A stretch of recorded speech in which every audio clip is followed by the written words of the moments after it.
Welcome, everybody, to GameOlogy Podcast. This is episode 36. We're looking at console generations. I am one of your hosts, Matthew Falvey.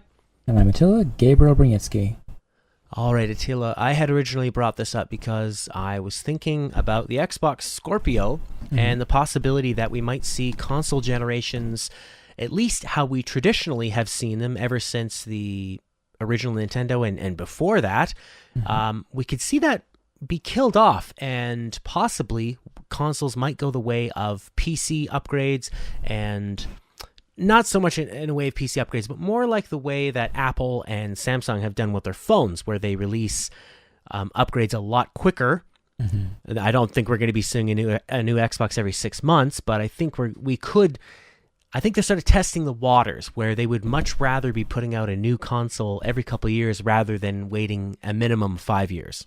Yeah, I mean, it's an interesting analogy, but there's a couple of key differences between the markets, right? Like, when you're talking about consoles, the whole appeal of a console has always been standardization of hardware. Like, everyone has the exact same box, and it's much easier to control for variables and make sure that everyone gets a consistent play experience. If you run into a situation in a game where there's a lot of enemies on screen, it's going to lag on everyone's machine, so they need to optimize that. If you have, the graphics hardware, it's not going to like bug out or do something weird, make the character's hair fly all over the screen because they're using some kind of different rendering effect on the hair that works well on one graphics card versus another.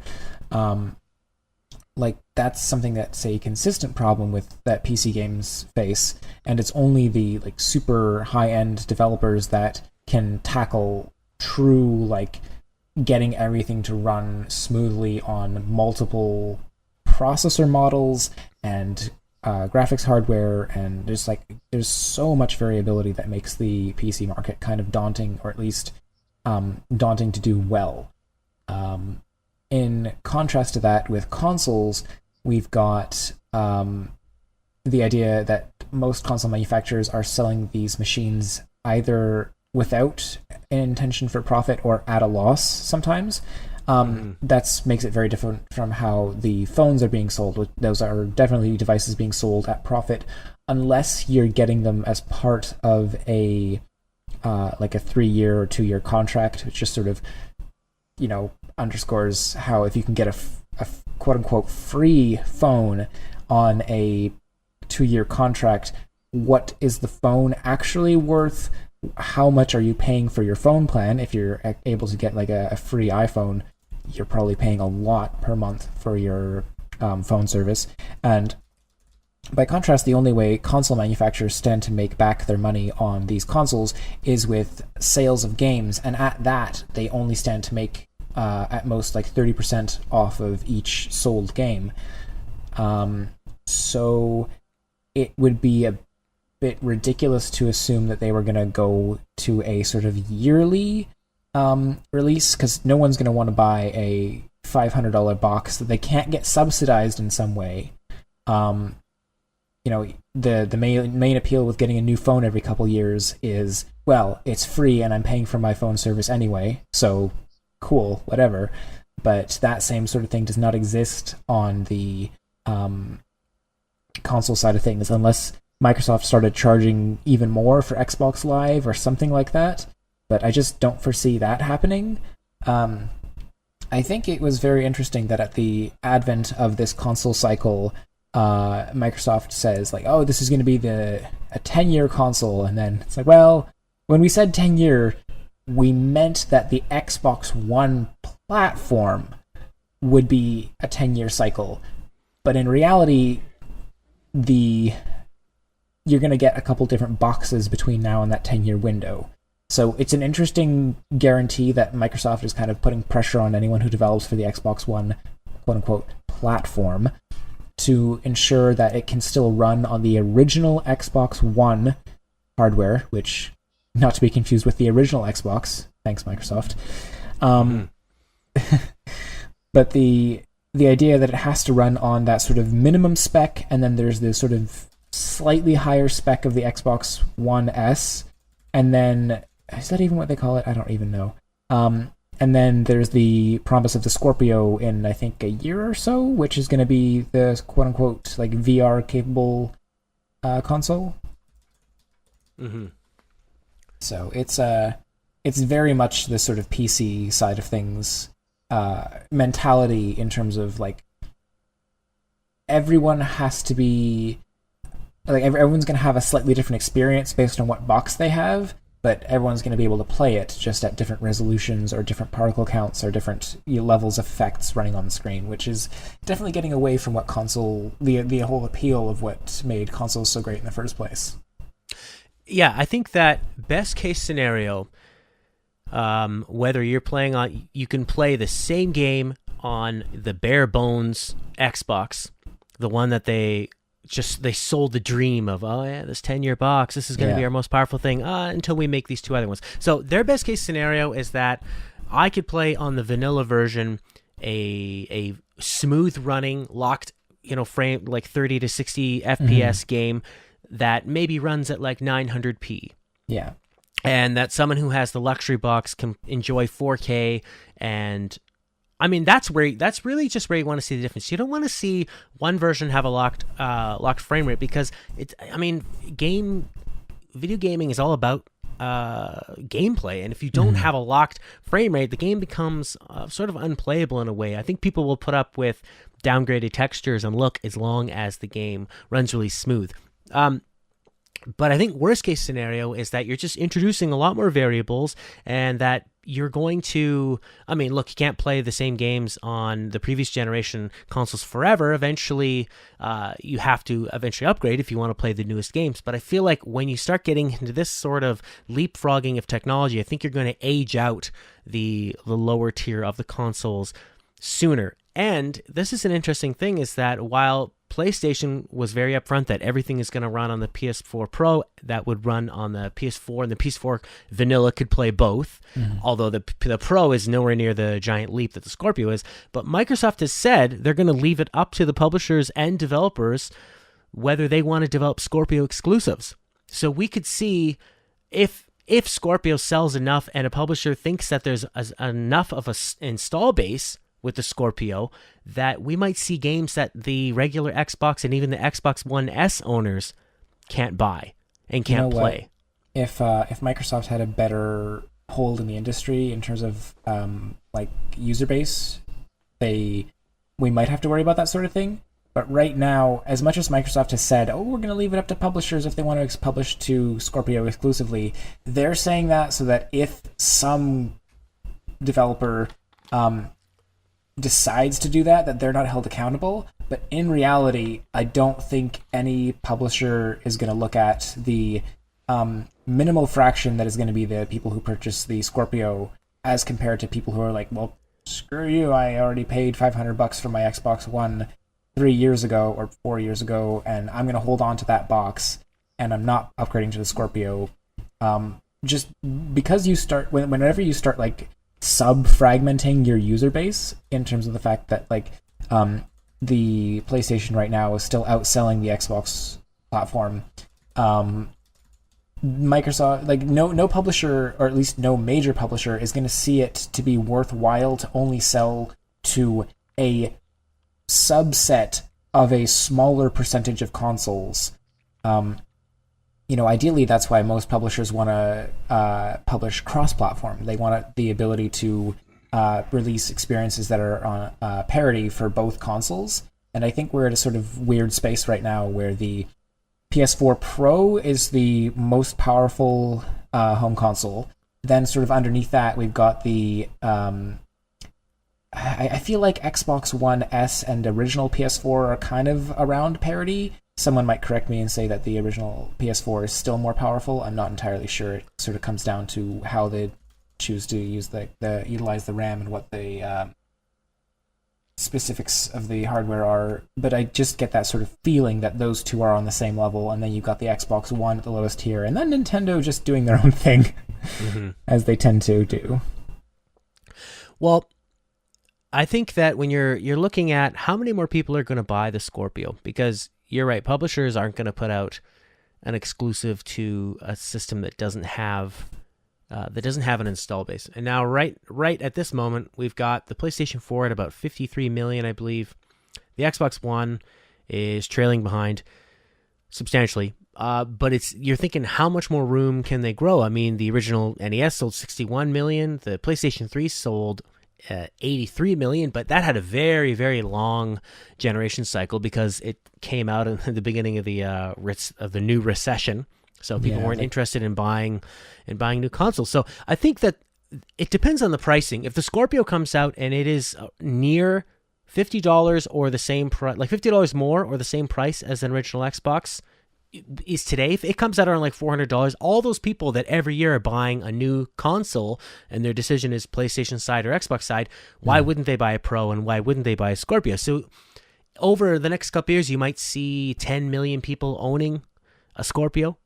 Maybe less, maybe more. I don't think that that's enough to put out an exclusive, though. So I think the main crux of why this is even being done, other than, say, running 4K content, is VR. Because VR is this sort of jump that we've never seen before, where the same games that are running on a console all of a sudden need to be rendering 2 images a few inches from your eyes, and they need to be locked at a very high frame rate. So this makes sense for VR, but again, that's like a very niche market. I don't really see what their game plan is, other than trying to just say we have the most powerful hardware. But what is the actual long range plan here?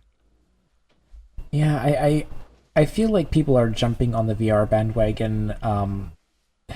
Specifically the having tried the HTC and the sort of the way it tracks movement, I can't imagine using anything less than that, like using an Oculus without the full feature hand and head tracking. It doesn't feel like it's worth doing VR unless you take advantage of that full spec, and that means having the full setup. And like the PlayStation VR has met with not middling reviews, I'd say, at best. People, my what I've seen of it, it doesn't look all that great. I haven't tried it personally. I don't really want to. And at this point, VR is still too expensive to getting a VR ready machine. I know it can probably get something for around $1,000, but then you need to pay for the headset on top of that. What Microsoft and Sony are trying to do is offer a sort of cheaper, entry level VR sort of experience, but I don't know if VR is something you can do entry level. If you look at what the VR games that are available today are already doing, just because of how resource intensive it is to run games at that high frame rate, at that high resolution, and then, as you said, double the images, rendering 2 separate viewports, it takes up so much power to do that you're already getting games that are super simplified, like Job Simulator, and they're great for that level of aesthetic, but can you go lower than that? Not really. Not without losing a lot in terms of the either the tracking capabilities or the frame rate, or something else is going to make the experience actively make people sick, or just it's tricky to try and bridge that gap. And if Microsoft is sort of going all in on the Oculus, I'm not exactly super excited about that, because I guess my heart and mind have been sold to the Vive when I got to try it. So I don't know. I guess I sort of have to look towards the PC side of things if I want to get into the VR space, and I'm not sure if that's something a console is ever going to be able to compete with unless they come up with something actually another revision of the Oculus or another revision of the Vive. Who knows? Mm-hmm.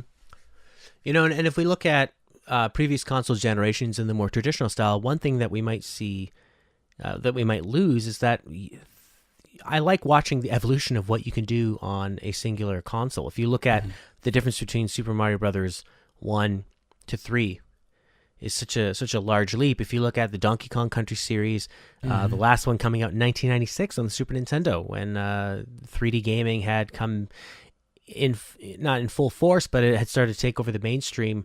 The Last of Us near the end of the PS3 cycle. if you look at Zelda games, I mean, I'm enjoying the heck out of Breath of the Wild on the Wii U because the Wii U was cut very, very short. Skyward Sword came out late in the Wii's life cycle. Twilight Princess also playable on the GameCube late into its. I mean, it was also available on the Wii. And Majora's Mask was a game that came out later in the N64's lifespan. And these are all great games that might not have existed in that sense. They might have been better. They might have been worse. They might not even have existed. But it's something that we're going to be losing if we switch to more of this PC style of evolution. Yeah, I mean, that's, it's not the sort of primary concern of like, I like it more than just what you can achieve from the beginning to the end of a single console cycle is the fact that the more developers use a single piece of hardware, the more they can get out of it. Mm-hmm. So like that's more, I think, what you mean in terms of like the comparison between the launch title and the sort of end of console cycle. If they keep on putting out new hardware and developers never get the chance to develop these new tricks, well, you're going to put out a hardware revision and the games are going to have to start using that new hardware, and it's not even going to look like without those basically I know that the better hardware means that you don't have to optimize as much, but you're without the sort of pressure for optimization, it feels like developers almost don't have to worry because like, oh, they'll just put out a new box that's more powerful, we can just rely on that to push the industry forward rather than interesting tools being developed to tackle specific problems. And it's like, are those problems worth being, like, if we can just override things with brute force, is it worth just ignoring the like super granular like optimization tricks that have been developed over the years? Or I don't know, it's I think that giving proper consideration to optimization, I merged my words there, is what happens when you get incredible tricks like when the game, I remember hearing that Satoru Iwata himself helped optimize the Pokemon Gold and Silver games to the point where they could nearly like double the size of those games, and those kinds of incredible stories are not necessarily going to come up as much if developers aren't being forced to optimize as much. I mean, optimization is going to happen one way or another because especially as newer consoles within the same generation start to come out, you're going to have to do these kind of optimizations so that a game can run on the original Xbox One, the Xbox One S, and the Scorpio, and have anywhere close to a similar playstyle between the three of them in terms of matching the frame rate and that kind of stuff. So they're going to have to optimize in that sense, but not necessarily in the sense of getting the most out of the hardware. I don't know. It's I think there's definitely going to be something lost, something gained. It's just remains to be seen whether or not this is ultimately the best for the gaming industry or whether this is just a sort of desperate bid to remain relevant. Yeah, that's you went exactly with what I was thinking, is that if they are relying just on the hardware of the optimization, and I'm a complete layman when it comes to this, I think that it might be easier for them to still put out the visuals that they want on the high end. But like you said, where does that leave the vanilla console? When does Microsoft and Sony decide, okay, well, now it's just going to be, is it going to be like with Apple, where they're like, well, this app is only supported by the last 3 phones or the last 3 iOSs. When do people know when to move on? You don't have that sort of clear cut. And I think that is such a strength of consoles, is that you have everybody on the same team and then everybody moves at the same time. And you're going to lose that. And I don't think that the benefits of having slightly better looking games really is that important in terms of not just the sense of community you can have with your install base, but just the power that, when the PS2 had a huge install base, you saw like very experimental type games come out on it. And it's the same thing with Steam and with PC. is that because they know so many people can play this, especially, maybe the games that don't require a lot of graphical power, you see more experimental games come out because they know that so many people can buy them. So, I mean, who knows what's going to happen? Maybe in your PS4 in 8 years or 10 years, you'll still be able to play some sort of kickstarted retro type game, and that'll still work there. But it just seems like from an infrastructure standpoint, and for somebody who has to figure out how many ports do we need to put this on, like, what is that going to look like in 10 years? Is this going to be, well, you can play it under the x86 architecture as far back as this? I mean, and then what is the difference between the console and the PC? And it just, to me, it seems like a mess. I might just sound like a cranky old man who doesn't like change, but I think consoles had a very, very good thing going, and I think that this is, in a way, insulting that the PS4 and the Xbox have sold very, very well, and they're rewarding their install base by starting to fracture away from them. Yeah, I think ultimately it's going to mean that, as with a lot of things, AAA games are going to just become even more expensive to produce and have to sell even more units, which means, not as much in the way of experimentation.